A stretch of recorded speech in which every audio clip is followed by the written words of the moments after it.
bansang ito, alam po namin naman na hindi niyo po kami pinuhin sa panalangin. Dahil ang puno namin ang katarungan, kapayapaan, at pagmamahal sa taong bayan. Kakanin po ang bawat isang Pilipino. Dahil alam po namin ang nangyayari sa bansang Pilipinas ay puro kahirapan. Kaya sa gabi ito, panghawakan po ang aming kaibigan sa aming Pangulong PBBM na hindi ng aming panalangin na magkaroon po ng airport drug test po sa Luneta. Kaya sa gabi ito, Ama, patuloy mong kabayan ang bawat isa sa amin na nandito. Patuloy mong kabayan ang mga tagapagsalita mo namin dito. Patuloy mong kabayan ang aming mga vlogger na nandito. Patuloy mong kabayan patuloy na susuporta sa katarungan at kapayapaan dito po sa ating pinaglalaban. Kaya sa gabi ito, Ma, ang dito na patuloy po kami hindi na lang mga panalangin. Sa gabi ito, nagpapasalamat po kami dito ang Diyos na aming tagapagligtas. Everybody say, Amen! Amen!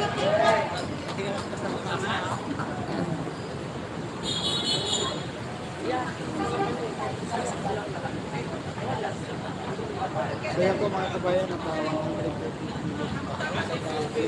Kung mga gustong magtanong daw po, kung mga katanong ito, nasa po, Mr. Francis,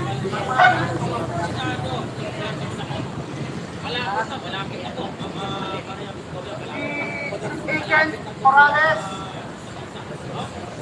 para sa mga katanungan po.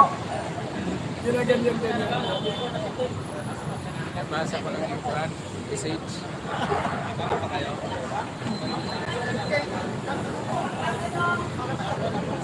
Pasok na ako bukas po. pasok po bukas. Tawin ko lang isang oras. Larga na. Ayan mga kabayan, tapos na po. Wala tayo pang-upload. In the house? Bro, pahawak mo na. Ito yung sikat na vlogger talaga. Pahawak mo na. Lipat ko lang. Tawin ko lang isang oras.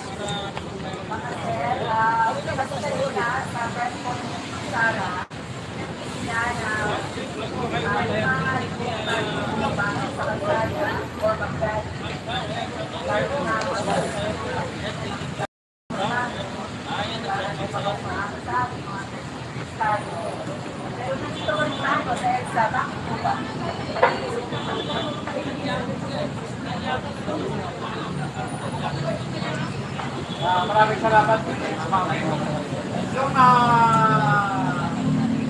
sinasabi mo na binanggit si Vice President Inday Sara na huwag nang bumaba sa kalsada ang mga tao sa social media na lang.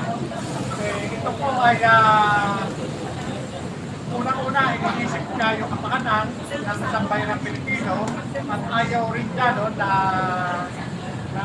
dumating doon sa point na magkaroon pa ng ano pang ibabato laban sa kanya.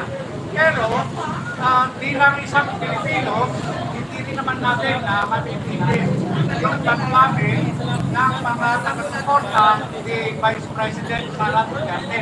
Alalahanin natin na tayo ay kasama doon sa bumubuo ng 32 milyong Pilipino na nagbigay ng mandato sa ating Vice Presidente. Kaya kung ano man yung maaaring maging pagkilos o reaksyon ng taong bayan ay siguro gusto na rin. Kumbaga sa hindi rin natin nabitigil. Yung sinabi ng ating Vice Presidente, ito'y Mayo, no? Mayo lamang ang paalala para na rin sa kapakanan ng mga sumusuporta sa kanya. Pero makatandaan din natin ang Pilipino ay tao rin at may damdamin na sasaktan. Kaya kung ito man yung pamamaraan ng mga Pilipino na nagtiwala kay Vice President Sara Duterte na lumabas, ay ito po ay yung kanilang pagpapahayag ng kanilang saloobin. Yun po yun.